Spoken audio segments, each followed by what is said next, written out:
À votre avis, quel est le moyen, vraiment le moyen, qui fait que nos chaînes sont brisées, qui fait que dans l'Église, les divisions peuvent nous passer dessus et ne pas nous affecter? Ah, la foi, c'est très intéressant. C'est pas le mot que j'avais en tête, mais alors il n'y a pas une bonne réponse, évidemment, parce que c'est très large, hein. La grâce de Dieu, par le moyen de la foi. Il n'y a que par grâce que le Seigneur nous met hors de ça. Bon, c'était une petite introduction par rapport à tout ce que vous avez fait, mais je vais un peu détailler. Est-ce que vous avez vos Bibles? On va faire beaucoup de lectures ce matin. Beaucoup de lectures. On va lire un chapitre entier ensemble. Ben, les jeunes qui me montrent leur téléphone. Investissez dans le papier, hein, les batteries, elle n'est jamais à plat sur ça. Alors, je vous invite à ouvrir Romains 5.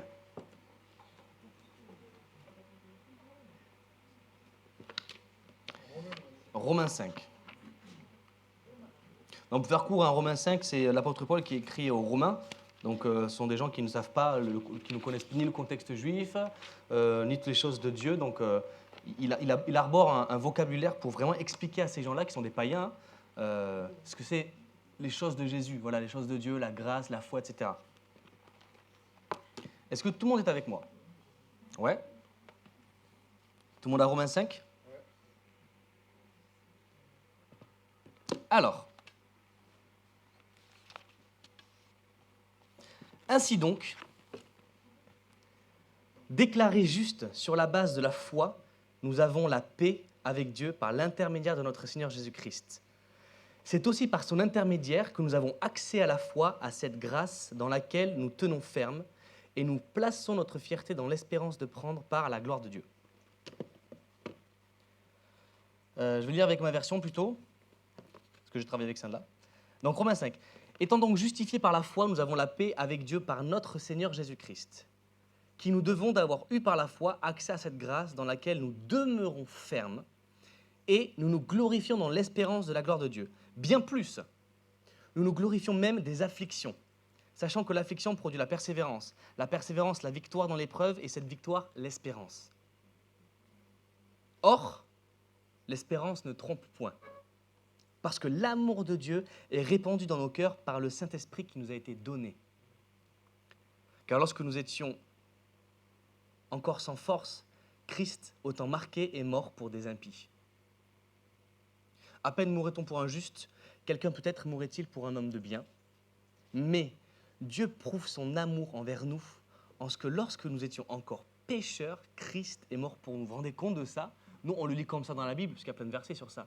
Mais lorsque nous étions ennemis, au moment où nous étions injustes devant Dieu, il a envoyé son Fils. Comme le dit l'apôtre Paul, hein, à peine mourrait-on pour un juste, Dieu a envoyé son Fils pour nous qui étions ennemis dans la colère. Vous vous rendez compte de ça? Vous donneriez-vous 100 balles à quelqu'un qui vous a cassé la jambe? Et Dieu a donné son Fils pour des gens qui n'ont pas respecté sa loi, qui ont délaissé Dieu, qui l'ont abandonné, qui se sont même donnés adultère par rapport à Dieu. Donc, mais Dieu prouve son amour envers nous en ce que, lorsque nous étions encore des pécheurs, Christ est mort pour nous. À plus forte raison donc, maintenant que nous sommes justifiés par son sang, serons-nous sauvés par lui de la colère. On n'est plus là-dedans, nous. Car lorsque nous étions ennemis, nous avons été réconciliés avec Dieu par la mort de son Fils. À plus forte raison, étant réconciliés, serons-nous sauvés par sa vie. Je répète ce verset. Vous êtes avec moi toujours? Vous suivez? Car lorsque nous étions ennemis, donc mettez-vous bien, lorsque nous étions ennemis de Dieu, il nous a réconciliés avec lui. Donc nous sommes ennemis de Dieu, il nous réconcilie. Maintenant que nous sommes justes, à combien plus forte raison on sera sauvés par sa vie? Vous voyez ces deux étapes-là? Alors qu'on était ennemis, il nous a réconciliés, et maintenant que nous sommes réconciliés, ne prenons pas crainte, le Seigneur va nous prendre avec lui dans sa vie, quoi. Et non seulement cela, mais encore, nous nous glorifions en Dieu par notre Seigneur Jésus-Christ, par qui maintenant nous avons obtenu la réconciliation. C'est pourquoi, comme par un seul homme le péché est entré dans le monde, et par le péché la mort, et qu'ainsi la mort s'est étendue sur tous les hommes, parce que tous ont péché. Car jusqu'à la loi, le péché était dans le monde. Or, le péché n'est pas imputé quand il n'y a point de loi. Bon, je ne m'attarderai pas là-dessus parce que ce n'est pas le sujet. Cependant, la mort a régné depuis Adam jusqu'à Moïse, même sur ceux qui n'avaient pas péché pour une transgression semblable à celle d'Adam, lequel la figure de celui qui devait venir. Mais il n'en est pas du don gratuit comme de l'offense. Alors c'est une phrase compliquée. Il n'en est pas du don gratuit comme de l'offense, mais c'est juste pour dire qu'il n'en est pas des mêmes raisons du don gratuit comme les raisons pour l'offense. Vous me suivez? C'est pas grave. Car si par l'offense d'un seul, vous allez comprendre la suite, car si par l'offense d'un seul homme, beaucoup sont morts, à plus forte raison la grâce de Dieu, dont la grâce venant d'un seul homme, Jésus-Christ, ont réalisé abondamment et répandu sur beaucoup. Donc d'un côté, on a le péché qui arrive par un seul homme, à cause d'un gars, hein, on est tous dans la galère là, mais un gars, qu'on ne connaît même pas, ni d'Ève ni d'Adam, c'était Adam, on est tous issus du péché, tous héritiers, co-héritiers même du royaume du péché, et grâce à Jésus, par un seul homme aussi, on est co-héritier du royaume de Dieu. Rendez-vous compte la justice de Dieu? On pourrait dire, il y en a un qui a péché, mais j'y peux rien, moi, pourquoi je ne suis pas dessus sous la grâce? Eh bien, le Seigneur a envoyé Jésus, son propre Fils, pour que justement nous puissions, par cette justice-là et par son amour, demeurer en lui. C'est fort, ça. Qu'aurait pensé à un plan pareil? Verset 16. « Et il n'en est pas du don comme de ceux qui est arrivé par un seul qui a péché. » L'apôtre Paul, il appuie bien ce par un seul, un seul. C'est très important, ce principe-là. « Et il n'en est pas du don comme de celui qui est arrivé par un seul qui a péché, car c'est après une seule offense que le jugement est devenu condamnation, tandis que le don gratuit devient justification après plusieurs offenses. Si par l'offense d'un seul homme a régné par lui seul, encore une fois, à plus forte raison, ceux qui reçoivent l'abondance de la grâce et du don de la justice régneront-ils dans la vie par Jésus-Christ, lui seul. » Et encore une fois, vous savez, l'apôtre Paul, il appuie bien sur ça, parce que c'est que par Jésus le salut, pas par autre chose. Ainsi donc, comme par une seule offense, la condamnation a atteint tous les hommes, de même, encore une fois, par un seul acte de justice, la justification qui donne la vie s'étend à tous les hommes. Tous les hommes. Car comme par la désobéissance d'un seul homme, beaucoup ont été rendus pécheurs, de même, par l'obéissance d'un seul, beaucoup seront rendus justes. Or, la loi est intervenue pour que l'offense abondât. Ça, c'est quelque chose que Bertie nous avait partagé sur la prédication. La loi, elle est venue pour donner de la puissance au péché, pour dire, voici le péché. Et la loi est arrivée, et nous sommes condamnés par la loi. Mais ce n'est pas pour nous condamner, c'est derrière pour préparer le cœur de l'homme à dire, je ne peux rien faire, les exigences de Dieu sont trop grandes, par moi, je ne peux pas. Il y a un seul homme qui a péché, et par moi-même, maintenant, je ne peux plus. La loi, personne dans le monde, à part Jésus, n'a pu exercer, appliquer la loi, n'est-ce pas? Personne. C'était pour préparer le cœur de l'homme à dire, je ne peux rien faire, j'ai besoin que de quelqu'un, j'ai besoin d'un sauveur. Et là intervient Jésus-Christ qui fait son acte de justification. Donc, ainsi donc, comme par une seule offense, la condamnation a atteint tous les hommes, de même par un seul acte de justice, la justification qui donne la vie s'étend à tous les hommes. Car comme par la désobéissance d'un seul homme, beaucoup ont été rendus pécheurs, de même, par l'obéissance d'un seul homme, beaucoup ont été rendus justes, je l'ai lu. Or, la foi est intervenue pour que l'offense abondât, mais là où le péché a abondé, la grâce a... Amen. Afin que comme le péché a régné par la mort, ainsi la grâce régna par justice pour la vie éternelle, par Jésus-Christ notre Seigneur. Amen. Bon, l'apôtre Paul, il insiste bien sur le par un seul, par un seul, un seul. C'est parce que c'est important. Donc, c'était Romains 5. Ce matin, j'aimerais vous parler de la grâce absolue. Mais absolue. Vous savez, absolue, c'est vraiment sans frontières, sans limites. C'est absolu. Hein, le vide, l'espace, il est absolument, à notre échelle, absolument infini, quoi. On sait qu'il est en expansion, mais pour nous, c'est absolu. Dans Romains 3, donc un peu avant Romains 5, sachant que c'est nous les humains qui avons séquencé la Bible en chapitres et en versets, donc quand l'apôtre Paul est dans Romains, c'est un tour à prendre. Romains 3. Je suis déconnecté. Tu peux faire la suivante? Romains 3. Car tous ont péché et sont privés de la gloire de Dieu. Romains 3, 23, pardon. Car tous ont péché et sont privés de la gloire de Dieu, et ils sont gratuitement justifiés par sa grâce, par le moyen de la rédemption qui est en Jésus-Christ. Vous imaginez un juge, vous êtes devant un juge, vous avez fait, je ne sais pas, qu'importe le crime, un meurtre, un vol, peu importe. On vous dit, bon, tu peux partir. Est-ce que ça vous étonne? En vrai, imaginez vraiment, vous avez fait quelque chose, vous êtes devant un tribunal, et le juge dit, sans vous regarder dans les yeux, presque limite, bon, quelqu'un a payé, vous pouvez partir, monsieur, madame, tel. Ça vous étonne pas plus que ça? Exclamez-vous, non, je rigole. Romains 3, car tous ont péché, parce que pour avoir une grâce, il faut bien être condamné par quelque chose. Je répète, hein, car tous ont péché et sont privés de la gloire de Dieu. L'être incommensurablement grand qui a créé cet univers et toutes les bénédictions dont nous avons besoin à cause de notre péché, on est privé de sa gloire. Et plein d'autres choses, de sa présence, plein de choses. Et ils sont gratuitement justifiés par sa grâce, par le moyen de la rédemption qui est en Jésus-Christ. Ça va? Dans Romains 6, on lit aussi par rapport à cette absolution absolue, Romains 6, 14, « Car le péché n'a point de pouvoir sur vous,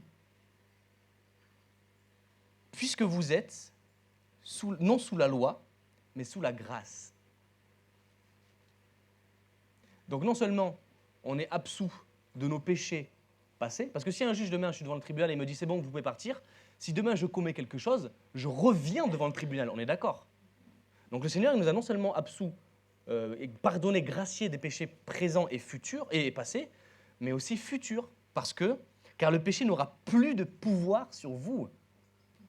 Quel pouvoir avait le péché? De nous priver de la gloire de Dieu, de nous priver de sa présence. En Éden, dès qu'il y a eu le péché à la désobéissance, dehors, hors du jardin d'Éden. Mais pourquoi est-ce que le péché n'aura plus de pouvoir? Qu'est-ce qui fait, quel mécanisme spirituel fait que le péché n'a plus de pouvoir? Mais parce que Dieu, il va plus loin que simplement pardonner nos péchés, mais beaucoup plus loin. Dans Éphésiens 1, chapitre 1, verset 13, « En lui, vous aussi, après avoir entendu la parole de vérité, l'évangile de votre salut... » Ah oui, je vous encourage à prendre des notes sur ces versets-là, parce qu'ils sont compactés. Je dis un peu tard, j'avais marqué la note au début, mais je n'ai pas commencé du début. Éphésiens 1, chapitre 1, verset 13, « En lui, vous aussi, après avoir entendu la parole de la vérité, l'évangile de votre salut, en lui vous avez cru et vous a scellé du Saint-Esprit qui avait été promis, lequel est un gage de votre héritage pour la rédemption de ceux que Dieu s'est acquis à la louange de sa gloire. » C'est-à-dire que vous êtes pardonnés et scellés. Le Seigneur Dieu Tout-Puissant, notre Père, nous a scellés par le Saint-Esprit. Alors qu'est-ce que ça veut dire sceller? Vous voyez une lettre à l'époque. Je suis monsieur le roi, je mets ma bague dans la cire là, je scelle la lettre. Elle est un gage d'héritage. Vous l'avez ici. Pour l'adoption de cieux, le Saint-Esprit qui a été promis, lequel est un gage de votre héritage. Ou alors comme une certitude. Alors, je ne veux pas écorcher le mot en grec, mais c'est... tu peux aller plus loin. À la prochaine. Phragizo. Voilà. Je ne veux pas l'écorcher. Je ne suis pas grec, je ne veux pas aller au-delà de mes compétences. Ce mot signifie mettre un sceau dessus, marqué d'un sceau, scellé. Puisque les choses sont scellées, cachées comme un contenu d'une lettre, cachées, gardées au silence, tenir secret. Mais nous, tenir secret de quoi? Garder au silence de quoi? Du péché. On est gardé du péché. On peut agir mal. Ça aurait des conséquences. Mais par rapport à notre identité en Christ, nous ne pouvons plus devenir pécheurs. Parce que c'est quoi le péché? Quand on regarde Adam, il a commis une faute avec Ève. Ce n'est pas une suite. Ce n'est pas jusqu'à que la terre entière soit sous le péché. C'est une faute. La présence de Dieu est tellement pure, tellement saine, qu'il suffit d'une chose pour que Dieu ne puisse plus demeurer dans des choses impures. Une seule chose. Et là, le Seigneur, il nous dit, le péché n'aura plus de pouvoir sur vous. Donc aujourd'hui, pour ceux qui avaient le doute, est-ce que je suis encore... Il n'y a pas de la question de poser, est-ce que je suis encore avec Dieu? Tu es scellé par le Saint-Esprit. Vous êtes scellé par le Saint-Esprit. On peut faire des choses, on peut mal agir, voilà, c'est notre chair aussi. Mais vous êtes scellé par le Saint-Esprit. Vous êtes son enfant. On ne peut pas perdre le salut. Oh, j'ai mis mes clés minces. Non. Vous êtes scellé dans le Saint-Esprit. T'as perdu tes clés? Ok, je continue. Poser une marque par impression d'un sceau ou un timbre, c'est une attestation. C'est même une autorité. Vous savez, le roi, quand il met son sceau, c'est le sceau royal, c'est une attestation d'autorité. Qui a une plus grande autorité que notre Dieu, notre Père? Dans le but de prouver, confirmer ou attester une chose. Confirmer l'authenticité, mettre hors de doute. Il n'y a plus de doute, vous êtes en Jésus-Christ. Bon, au-delà des définitions qu'on voit dans les ouvrages théologiques, etc., le plus important, pour que ça prenne sens pour nous, c'est dans quel autre verset de la Bible on voit ces versets-là, ce mot-là.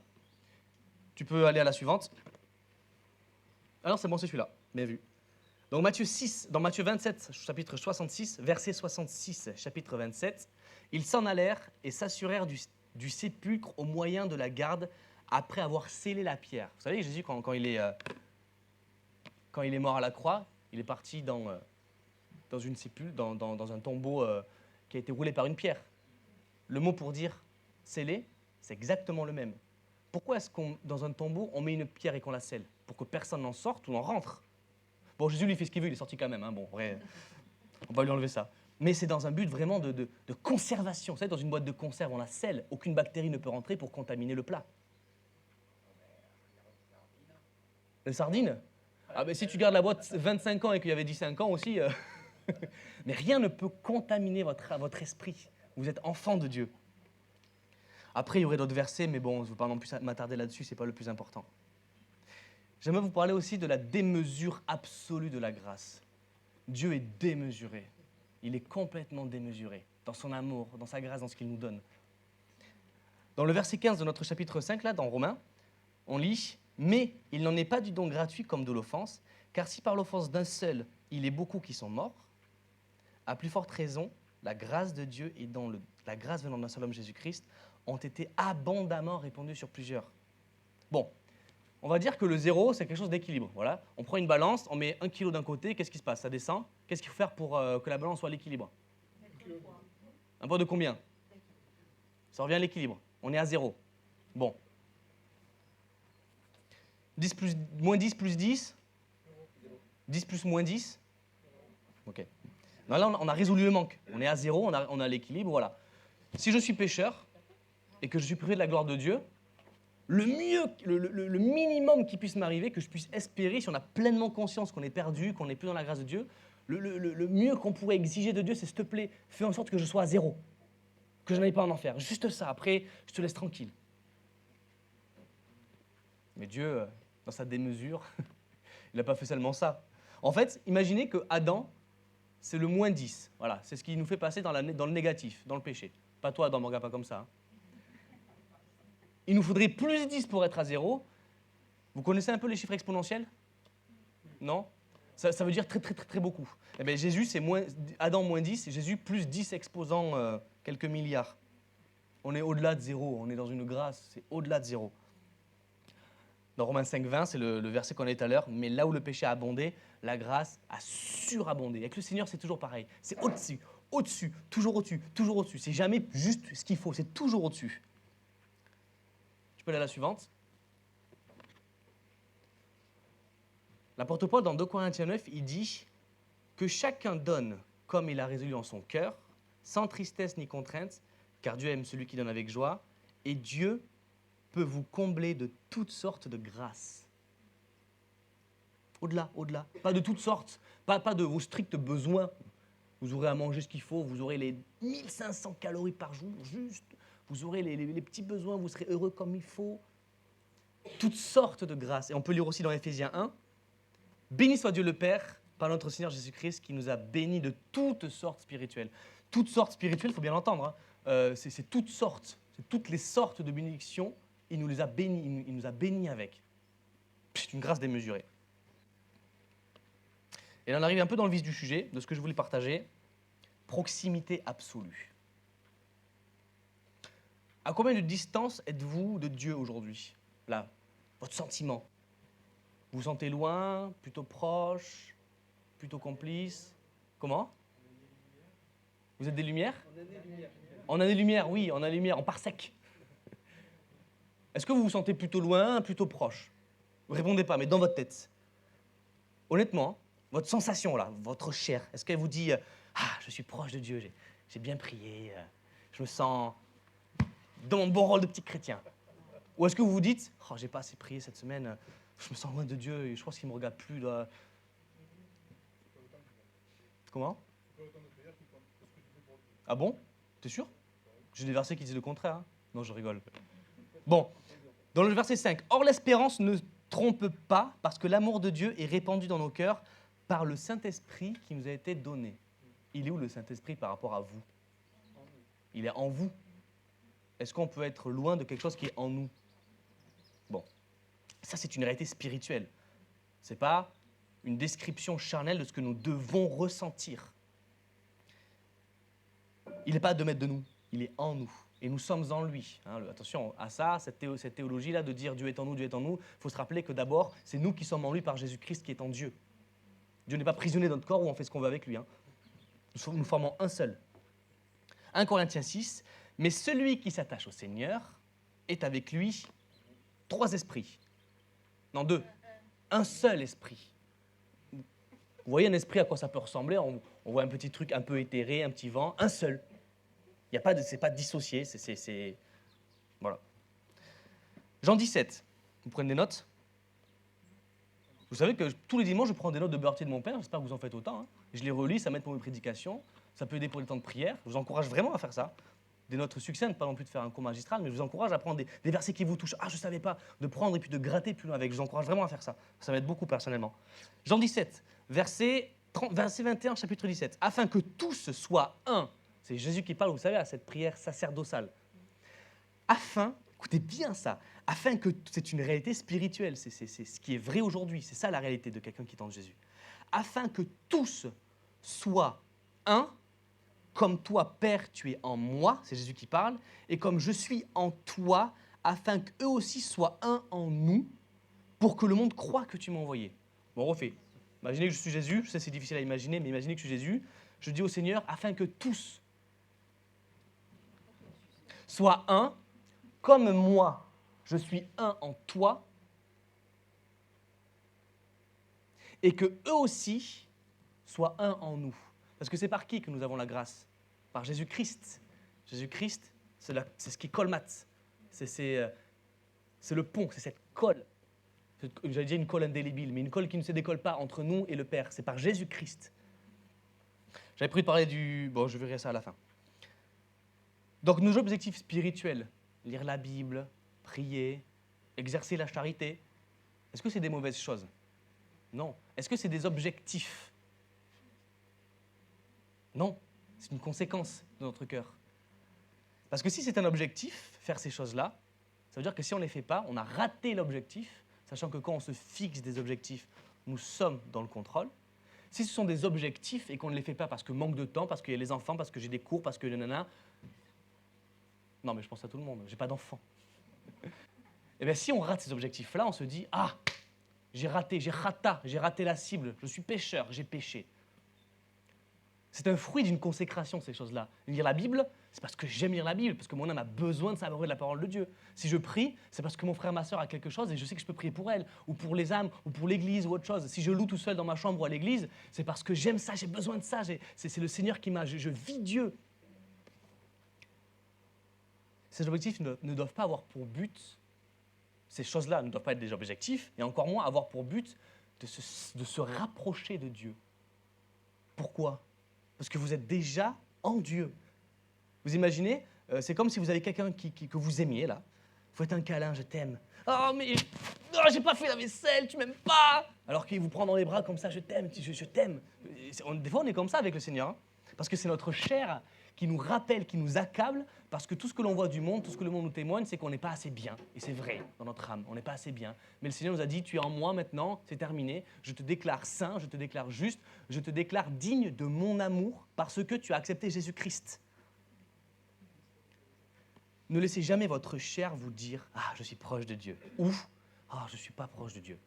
Ce n'est pas votre chair qui parle. La parole de Dieu dit que le Saint-Esprit habite en vous. Il n'y a pas intimité plus profonde, proximité plus proche que ça. C'est pas possible. Vous voulez créer un trou noir pour être plus proche de Dieu et puis aspirer tout le monde? C'est pas possible. Il nous fait déjà vivre cette proximité. La seule chose qui nous fait peut-être défaut, c'est activer notre foi. Barty m'avait dit une fois une image, je crois que tu avais prêché aussi. Imaginez vous êtes dans un désert, vous avez soif. Tout le monde a déjà eu cette sensation de soif en été. Elle est terrible. Bon, imaginez qu'en plus, vous êtes en danger de mort avec ça. Et vous marchez là, avec un énorme bidon, je sais pas, de 50 mètres cubes d'eau. Oh, j'ai soif. Oh. Il y a un robinet là, comme ça, ou comme mon petit truc dans ma chambre là. Il suffit d'ouvrir les vannes. Parce que c'est une réalité, il n'y a pas à rechercher que Dieu remplisse ou que Dieu vous équipe de l'eau ou vous lavez. Il suffit de se servir. C'est tout. Et ça, c'est notre chair. Il faut vraiment taire notre chair, briser les chaînes, briser notre chair dans ces choses-là. Parce que c'est une réalité que l'on peut vivre déjà, que l'on doit vivre déjà. Et puis, vous croyez que vos manquements humains, que nos manquements humains peuvent nous séparer de l'amour de Dieu, vraiment? Alors qu'on l'a dit tout à l'heure, à peine nous étions ennemis, il nous a justifiés. Maintenant que nous sommes justifiés, réconciliés, il nous donne sa vie. Vous croyez maintenant que nous sommes maintenant en lui, juste parce qu'on n'a pas lu la Bible, Dieu nous aime pas trop, il nous aime 3% de moins aujourd'hui. Il va falloir bosser pour les rattraper, les pourcents. Là, on est sous la loi, là. Amour absolu. Comment? Et invariable. Ah, ça, c'est sûr. Dans Romains 8, la suite de ce que nous avons lu dans plusieurs chapitres. Qui nous séparera de l'amour de Christ? Serait-ce la tribulation, ou l'angoisse, ou la persécution, ou la faim, ou la nudité, ou le péril, ou l'épée? Selon qu'il est écrit, c'est à cause de toi qu'on nous met à mort tout le jour, qu'on nous regarde comme des brebis destinées à la boucherie, mais dans toutes ces choses, nous sommes plus que vainqueurs par celui qui nous a aimés. Car j'ai l'assurance que ni la mort, ni la vie, ni les anges, ni les dominations, ni les choses présentes, ni les choses à venir, ni les puissances, ni les hauteurs, ni les profondeurs, ni aucune autre créature ne pourra séparer l'amour de Dieu. Pas notre amour pour lui, l'amour de Dieu manifesté en Jésus-Christ, notre Seigneur. Rien. Le Dieu, ce matin, nous dit, rien ne pourra séparer l'amour que j'ai pour toi. Rien. Ça ne veut pas dire qu'il faut dire, oh ben, ce soir, je vais faire des choses mondaines, qu'importe. Ça ne veut pas dire ça, bien évidemment. On va en revenir non, on va en venir maintenant d'ailleurs. La grâce de Dieu est aussi un abri absolu. Un abri. Pas dans le sens, je me cache dedans, même si ça on le sait. Mais mon point ce matin, c'est de ne pas vous brosser dans le sens du poil, à vous dire, oh vous êtes graciés maintenant, soyez en paix sur toutes choses, ne faites rien d'autre. C'est pas ça. Qu'est-ce qu'il nous dit Jésus? Il y a quand même une notion très importante par rapport à la grâce. C'est qu'il faut y demeurer. Il n'aime pas, Seigneur, qu'on soit feignant. On l'a lu dans Romains 5 au verset 2, qui nous devons d'avoir eu par la foi accès à cette grâce, dans laquelle nous demeurons fermes. Fermes. Et nous nous glorifions dans l'espérance de la gloire de Dieu. Dans Jean 8, il y a Jésus qui dit, et il dit aux Juifs qui avaient cru en lui, si vous demeurez dans ma foi, dans ma parole, vous êtes vraiment mes disciples. Vous connaîtrez la vérité et la vérité vous affranchira. C'est une notion très importante, vraiment super importante, parce que souvent, on aime bien entendre des prédications qui nous disent va par ta puissance, par ta force que le Seigneur t'a donné, vis tes trucs, nanana. Mais Jésus nous dit demeure dans ma parole. Et parfois, sa parole, ses commandements, il y aurait plein de versets que je pourrais sortir, mais ce serait trop long et imbuvable pour vous. Mais la parole de Dieu, elle regorge que Jésus dit tu dois demeurer en moi. Le cep et le sarment. Jean 15. Jean 15. Il y est déjà? Non, c'est que tu l'as vu. Tu peux mettre Jean 15, s'il te plaît. Je l'ai lu en toi. Hein? Je l'ai lu en toi. Tu l'as lu en moi? Du coup, tu l'as lu dans le Saint-Esprit, alors? Vous ne pouvez rien sans moi. Vous pas... Je suis le vrai cep. Alors, vous savez ce que c'est, une vigne? Eh oh, ça y est. Tu peux mettre la suivante? Ah non, il n'y en a pas. Je voulais que vous preniez vos Bibles. Jean 15. Non, parce que j'ai pas eu le temps. Jean chapitre 15. Je suis le vrai cep. Donc, qui c'est qui ne sait pas ce que c'est le cep, le sarment et le vigneron? Le vigneron. Bon, je vais l'expliquer quand même. Le cep, c'est la base, c'est le tronc, c'est un peu l'essence, un peu ce qui va donner le goût au raisin. C'est voilà, on a le cep de tel. Voilà, ça c'est le cep. C'est le pied. Oui, c'est le pied. Le pied de vigne. Un dessin? Ben, viens faire un dessin, toi qui es si maline. C'est Berthier, le spécialiste. Oui, c'est vrai. Donc, Jean 15. Je suis le vrai cep. Je ne suis pas un cep parmi les autres. Je ne suis pas un cep qui a un bon goût. Le vrai cep. Le vrai. Et mon père est le vigneron. C'est celui qui prend les fruits, qui bénéficie des fruits. Tout sarment qui est en moi, le sarment, c'est sa petite branche, qui porte les grappes. Tout sarment qui est en moi et qui ne porte pas de fruits, le vigneron, il le retranche. Et tout sarment qui porte du fruit, il l'émonde, afin qu'il porte encore plus de fruits. Déjà, vous êtes purs à cause de la parole que je vous ai annoncée. Demeurez en moi, et je demeurerai en vous. Ça ressemble à une condition. On dit que la grâce, c'est gratuit. Non, c'est pas que c'est gratuit, c'est que ça ne coûte pas d'argent. Il ne faut pas avoir une condition particulière. Ça coûte tout, la grâce. Il n'y a pas plus cher que d'avoir la grâce. Il y a cette parabole que Jésus qui parle, il y avait un homme qui voyait un champ, il a acheté le champ pour le trésor. Il n'a pas acheté telle ou telle somme. Il a pris tous ses biens, il les a vendus pour pouvoir avoir le champ. Si on a 1 milliard d'euros, il faut les donner. Si on n'a que 10 euros, on les donne. Le principe, c'est de tout donner. On donne tout pour le Seigneur parce qu'il nous a tout donné, lui. Celui qui demeure voilà, demeurez en moi, je demeurerai en vous. Comme le sarment ne peut porter lui-même du fruit, si je prends une branche de figuier, là, on a des prunes, là, si je prends une branche et que je la jette, j'attends 2 mois, elle va flétrir. Elle n'est pas sur son cep, elle n'est pas sur son essence. Comme le sarment ne peut lui-même porter du fruit, s'il ne demeure attaché au cep. Ainsi, vous ne pouvez non plus si vous ne demeurez en moi. Je suis le cep, vous êtes le sarment. Il est clair, au cas où on n'aurait pas compris. Celui qui demeure en moi et en qui je demeure porte beaucoup de fruits. Donc on est censé voir quelque chose. Hein, Jacques, il le dit ça, qu'est-ce que tu es sans ta foi si tu n'as pas d'œuvre? Il n'aime pas les chrétiens paresseux, Jacques. Je suis le cep, vous êtes les sarments. Celui qui demeure en moi et en qui je demeure porte beaucoup de fruits, car sans moi, vous ne pouvez rien faire. Sans moi, vous ne pouvez pas faire grand-chose. Sans moi, vous pouvez faire des trucs sympas. Non, sans moi, vous ne pouvez rien faire. Rien du tout. Dans notre tête, il faut qu'on sache que sans Jésus, on ne peut rien faire. Ce matin, je prêche. Je voulais être honnête, je ne savais pas exactement sur quel axe je devais prêcher. Je n'ai pas préparé une prédication sur quelque chose que je voulais vous partager. Je savais que le thème, c'était la grâce. J'ai terminé hier soir à préparer ça. L'axe. Parce que je n'avais pas senti dans mon cœur quelque chose. C'est pour ça qu'il n'y a pas la dernière slide. On ne peut rien faire sans Jésus. Rien du tout. Verset 6. Si quelqu'un ne demeure pas en moi, et là, c'est une réalité qu'il faut accepter. Ce n'est pas quelque chose qu'il faut mettre de côté. C'est Jésus qui parle, même si c'était l'apôtre Paul, ça aurait été pareil. L'autorité, le Seigneur nous dit que si quelqu'un ne demeure pas en lui, je vais vous le lire directement. Si quelqu'un ne demeure pas en moi, il est jeté dehors. Comme le sarment, il sèche. Puis on le ramasse les sarments, on les jette au feu et ils brûlent. La grâce, c'est pas je me glisse dedans, je suis bien. Non, il faut demeurer ferme. Sinon, on est jeté au feu. Ça ne veut pas dire qu'on est sauvé par grâce et on peut perdre le salut par mégarde.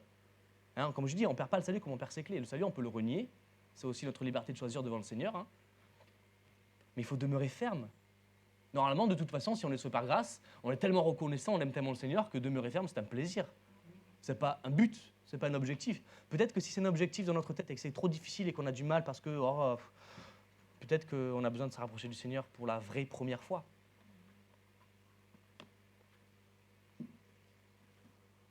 Au feu et il brûle. Si vous demeurez en moi et que mes paroles demeurent en vous, demandez ce que vous voudrez et vous sera accordé. Oh, je suis dans le Seigneur, allez, vous êtes milliardaire, ça ne marche pas, Seigneur, tu es un menteur. Non, si on demeure dans sa grâce, dans sa parole, tout ce que nous demandons, ce sont les choses de sa volonté.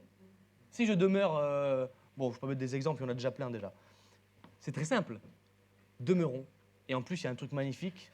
C'est ce que je suis en train d'étudier d'ailleurs en ce moment avec les cours que je fais pour la prédication et pour mon ministère. Cette parole de Dieu, vous imaginez pas à quel point elle a traversé les âges. C'est un miracle d'avoir un livre qui a plus de 2000 ans. C'est un miracle.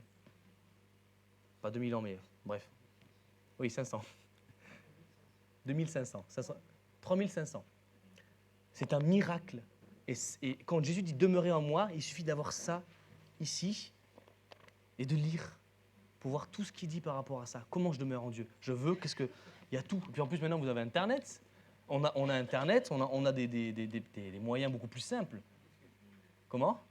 Plus d'excuses, mais grave. Mais grave, plus d'excuses. Et puis, très franchement, on n'a aucun intérêt à ne pas demeurer en Dieu. On n'a aucun intérêt. Déjà, il nous donne tout ce qu'on veut si on demeure en lui. Parce que si je demeure en lui, ce que je veux, c'est ce que Dieu veut. Ah, Seigneur, cette personne-là, elle m'émeut. Je prie pour elle, je m'investis pour ça. Quelqu'un qui est charnel par rapport à ça, oh, c'est bon, c'est pas mes affaires. Le Saint-Esprit est en nous. Nous sommes en lui, rattachés par Jésus. C'est le pont. Tout est pour lui. Alors j'aimerais ce matin qu'on se pose vraiment cette question-là. Est-ce que je demeure en Dieu? Est-ce que je lis assez ma Bible pour demeurer en Dieu? Non, c'est pas ça. Est-ce que je désire déjà demeurer en Dieu? C'est déjà ça le premier pas. Est-ce que j'ai déjà fait le pas vers Dieu? Est-ce que je suis sauvé par grâce? Des fois, on est issu d'une famille chrétienne, on croit qu'on est sauvé, mais on n'a jamais fait ce pas-là de dire « je suis pécheur, je te donne ma vie, Seigneur ». Est-ce qu'on est sur cette lancée-là? Est-ce qu'on connaît Dieu? Est-ce qu'on désire le connaître? Est-ce que on dit tais-toi ma chère pour justement demeurer dans la parole de Dieu? Qu'est-ce qui est important pour moi? Demeurer en Dieu, me sentir bien à l'église, me sentir bien chrétien, connaître la Bible et me sentir bien, justifier ma position par rapport au Seigneur par mes actions. L'évangile est très simple. Vous savez ce qui rend la grâce, la compréhension de la grâce compliquée?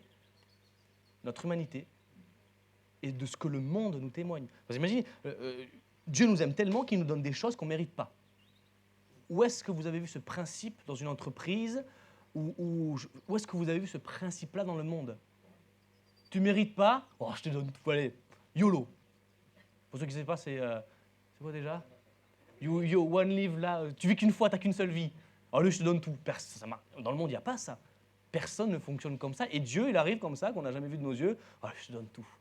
Demeure en moi. J'ai entendu une histoire de Bertie quand il enseignait pour un peu comprendre la grâce, le degré de la grâce. Imaginez qu'il y a un père et son fils qui se promènent dans la rue, et là, il y a un SDF qui sort un fusil à pompe, paf, il tire sur le fils. Ah ouais. T'as déjà vu ça, toi aussi? Non, non, mais je suis ici qu'on a parlé. C'était peut-être une réunion de disciples entre huis clos. À votre avis, qu'est-ce qu'il faudrait faire humainement? Tu es le père aussi. Il pourrait dent pour dent, paf! Faut tuer le père aussi. Faut tuer le père aussi, on va voir le dent. Comment? Et maintenant, oui. Ah, tu vrilles ton enfant, là, tu te promènes, tu es en amour, en symbiose, et on te tue ton enfant comme ça, sans explication. Sans rien. Qu'est-ce que Dieu, à votre avis, a fait à cette personne-là? Déjà, qui est Dieu dans l'histoire? Le Père. Qui est Jésus? Qui est le SDF? Les responsables de la mort de Christ. Tu disais? Quoi? Nous tous, oui, nous tous. Les responsables de la mort de Christ, les pécheurs. Qu'est-ce que Dieu a fait à cette personne? Oh, je te pardonne. Est-ce qu'il a fait ça, Dieu? Qu'est-ce qu'il a fait? Il a fait ça? Qui pense que Dieu a fait je te pardonne et qui est parti? Qui pense qu'il a fait ça? Levez la main, on est en interaction là, ok? Il n'y a pas de mauvaise réponse. Hein. Ouais. Il s'est mis en colère. Et il s'est fait foudroyer, le gars. Tu fais pousser, ça fout. Le voile s'est déchiré, d'accord, ok. Il ne l'a pas condamné, très intéressant. T'as dit quoi? Il n'a pas condamné. Ok. Bon, on va pas aller plus loin pour pas perdre de temps. Ce que le père a fait, c'est qu'il a pris ce SDF, il l'a sorti de la rue et il l'a mis dans la chambre de son fils. Il s'est occupé de lui. Vous feriez ça, vous? Vous êtes dans la rue, il y a même des enfants qui disent non. Il y a quelqu'un qui tue la personne la plus proche. Cette personne meurt, vous prenez cette personne, vous la sortez de sa condition néfaste, horrible, vous la mettez dans la chambre de cette personne qui l'a tuée et vous en occupez. C'est ça la grâce de Dieu qui est démesurée, c'est absolu, son amour il est absolu, cette proximité elle est absolue. Vous vous rendez compte de ça? Il y a plein de versets là, l'idée c'est pas de mettre plein de versets, même si j'espère que vous avez pris des notes. Mais toute la... Hein? Interrogation, ouais, la semaine prochaine. Mais toute la parole témoigne de cette grâce-là. Vous vous rendez compte? Depuis Israël, depuis la Genèse, que Dieu a prophétisé la venue de Jésus. Sa descendance lui écrasera la tête et le serpent lui mordra le talon. Dès la Genèse, tout est absolu. C'est pour ça que mon titre, c'est grâce absolue, mais vraiment dans le sens absolu du terme. Il n'y a pas plus loin que tout ça. Aucun être humain ne pourrait. Et c'est ce que Dieu a fait pour nous. D'ailleurs, soit dit en passant, Jésus, il n'est pas venu sur terre en se disant oh, « Allez, 33 ans, plus 3 jours à subir, et puis après c'est bon. » Non, non. Il a quitté sa gloire. Il est venu sur terre. Il a supporté les humains, ses disciples, les pharisiens. Il a vécu la pire souffrance que personne n'aurait jamais pu subir. Alors, il y a des gens qui ont subi des tortures physiques pires que ça. Mais Jésus était un avec le Père sur terre, puisqu'il était la loi, il était la parole, le logos fait chair. Donc, c'est même pas qu'il pratiquait la loi, c'est qu'il était la loi faite chair.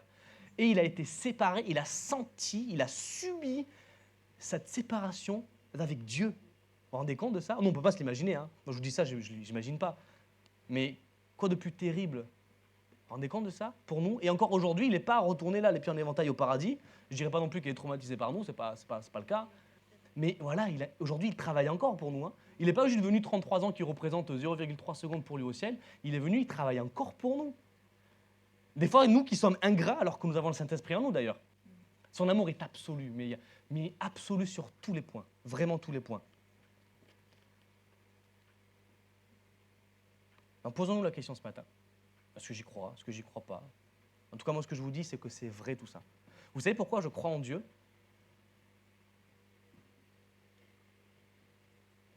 Vous savez pourquoi? Est-ce que vous avez déjà posé la question? Pourquoi je crois toutes ces choses? Que la mer, elle a été séparée en deux, qu'il y a quelqu'un qui frappe un rocher et de l'eau sort, qu'il y a du pain qui tombe comme ça tranquillement dans le désert. La foi. Et pourquoi est-ce qu'on croit ça? Ces récits peuvent être faux, peuvent être exagérés dans le temps. Même ce qu'on a vu, Jésus, il est ressuscité, ça fait de nous des enfants de Dieu. Pourquoi est-ce qu'on y croit? Parce que c'est vrai. Parce que c'est vrai. Si demain je vous dis, il y a une météorite qui va s'écraser sur la Terre, mais si vous allez dans ce bunker, qui a la place pour tout le monde, hein, il y a tout ce qu'il faut dedans, hein, jeux vidéo, des pizzas et tout ce qu'il faut, vous allez survivre. Ceux qui n'y vont pas sont ceux qui ne vont pas croire qu'il y a une météorite qui va s'écraser. Il faut être fou pour faire « Ah ouais, ça brille, ça arrive sur Terre, quand même, ça arrive vite. » Et rester là comme ça. Alors, je ne dis pas que les gens du monde sont comme ça devant Dieu, c'est pas ça. Hein. En plus, c'est sur Internet. On vous aime. Mais quand on a conscience que c'est vrai, on ne peut pas faire autrement que de demeurer dans sa parole. Vous imaginez la sécurité, l'intérêt suprême que nous avons? Alors, il ne faut pas y aller pour intérêt, hein. Il faut y aller parce qu'on aime le Seigneur, tellement il nous a aimés. Et puis son amour se répand à travers nous par le Saint-Esprit. C'est très important de se positionner par rapport à la parole de Dieu, savoir pourquoi, est-ce que, comment. Écoutez, j'en ai fini, il faut aller plus loin. Je vais prier pour que nous puissions prendre conscience que cette grâce absolue a un coût que nous devons calculer pour savoir si vraiment nous devons y aller. Parce que souvenons-nous que Jésus va vomir les tièdes et qu'il va jeter les sarments qui ne portent pas de fruits. C'est une réalité, hein. C'est pas « oh non, c'est abusé », c'est réel. Hein. C'est sa parole. Hein. C'est même pas moi qui prêche, hein. C'est l'autorité de la parole que je vous présente. J'ai aucun souci à dire ça, c'est réel. Est-ce que je porte du fruit? Alors, ne vous condamnez pas, moi je condamne personne. Si aujourd'hui on ne porte pas de fruits, si on se dit je ne porte pas de fruits, ça ne veut pas dire que tu vas être jeté au feu. Peut-être que cette prédication, justement, c'est le moment où il y a un virage à prendre, dans le bon sens. C'est ce que Jésus a fait, c'est ce que Dieu le Père a fait toute la vie avec les Juifs, avec les juges, les rois, chroniques. On voit tout. À chaque fois, le Seigneur qui essaie de reprendre, et il y a toujours quand on repart de l'autre côté, on repart de l'autre côté. Le Seigneur encore nous dit ce matin que la grâce, elle est absolue, tu dois demeurer en moi.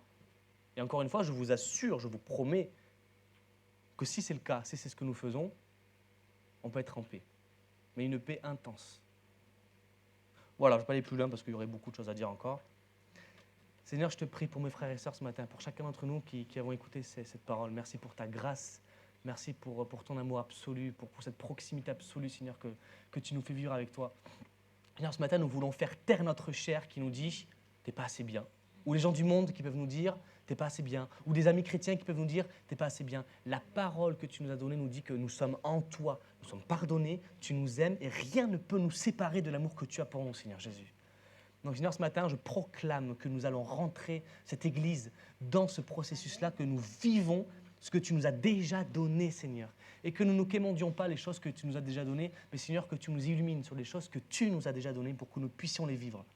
Je te prie, Seigneur, pour chacun d'entre eux, Seigneur, qu'ils puissent avoir cette conscience, s'ouvrir, que ton Saint-Esprit puisse les illuminer, peut-être convaincre du péché si ce n'est pas encore déjà pardonné avec toi, Seigneur, qu'on puisse être en paix avec toi, que ta grâce, Seigneur, nous puissions la voir, la percevoir, la toucher pour pouvoir la vivre, Seigneur Jésus. Merci parce que dans ton trône de lumière, tu es descendu. Merci pour ta paix. Merci pour ton amour et nous te glorifions dans le nom puissant de Jésus. Amen.